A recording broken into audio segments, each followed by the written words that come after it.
unfortunate and accidental incidents. Oh, okay.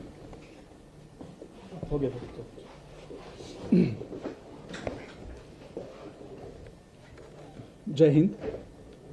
Yesterday, on 14th November night at 11:20 p.m., in an unfortunate accidental incident, a massive explosion took place inside the police station Nowgaon in Jammu and Kashmir. It is to mention that the Nowgaon police recently cracked the case of a terror module based on leads taken from a poster.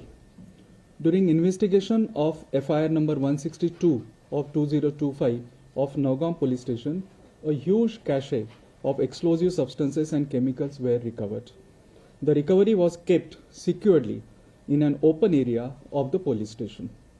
All the agencies involved in the investigation are working together in a coordinated and scientific manner. As a part of standard and prescribed procedure, the recovered chemical and explosive samples were being forwarded for further forensic and chemical examination. Because of voluminous recovery, the said process was continuously attended for about last 2 days by following the standard operating procedure. Owing to unstable and sensitive nature of the recovery, it was being handled very carefully under the expert supervision. However, during the process, an accidental explosion took place at about 11:20 p.m. on 14th November, that is yesterday night. In this unfortunate accidental incident, 9 people have lost their lives, whereas 27 police personnel, 2 revenue officials, and 3 civilians have received injuries. Injured were immediately rushed to the medical care and attention. The building of police station has received severe damages, besides some of the buildings surrounding the police station. The cause of the accident is being investigated. However, any other speculation into the cause of these incidents are unnecessary. The government stands in solidarity with the families of the deceased in this hour of grief. Hindi में अब हिंदी में भी जय हिंद।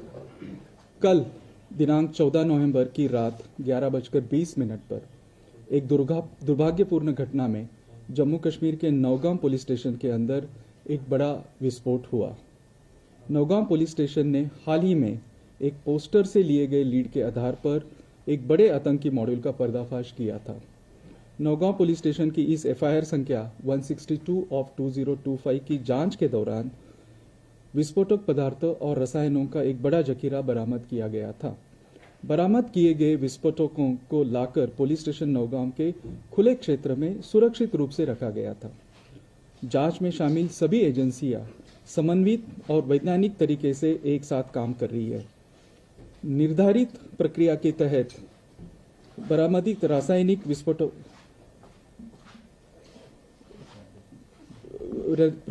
बरामद रासायनिक विस्फोटों के नमूने को आगे फॉरेंसिक और रासायनिक परीक्षण के लिए भेजा जा रहा था।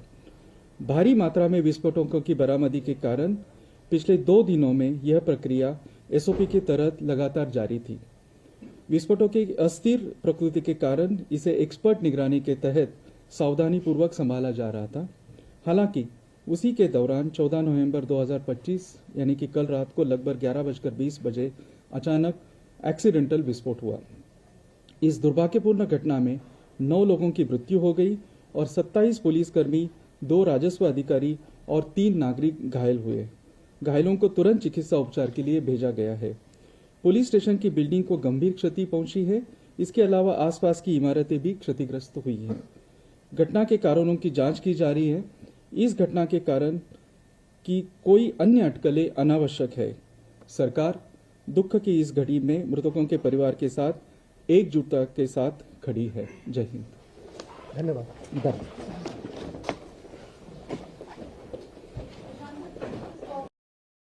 बयान डीजीपी नलिन प्रभात की तरफ से दिया गया था, जम्मू कश्मीर के डीजीपी नलिन प्रभात की तरफ से जो बयान दिया गया, ठीक वही बयान बिना कुछ बदलाव के एमएचए की तरफ से दिया गया, मिनिस्ट्री ऑफ होम अफेयर्स की तरफ से दिया गया। ठीक वही बयान, कुछ भी बदलाव नहीं। नौगांव धमाके पर गृह मंत्रालय का भी बयान सामने आया है। जो डीजीपी नलिन प्रभात की तरफ से कहा गया, ठीक वही स्टेटमेंट यहां पर पढ़ दिया गया। अमोनियम नाइट्रेट में धमाका हुआ, सैंपलिंग ली जा रही थी। सेंसिटिव इशू था, 2 दिन से यह काम जारी था। जांच जारी है। फरीदाबाद के मॉड्यूल से बरामद हुआ था यह विस्फोटक और राजस्व, अब यहां पर यह बताया गया कि 27 पुलिस पर्सनल्स घायल हुए हैं और यह बताया गया है कि इसमें 2 राजस्व अधिकारी और साथ में 3 सिविलियंस भी घायल हुए हैं। यानी टोटल जो आंकड़ा है वो यह बताया गया 32 लोग घायल हुए हैं, 9 लोगों की जान जा चुकी है।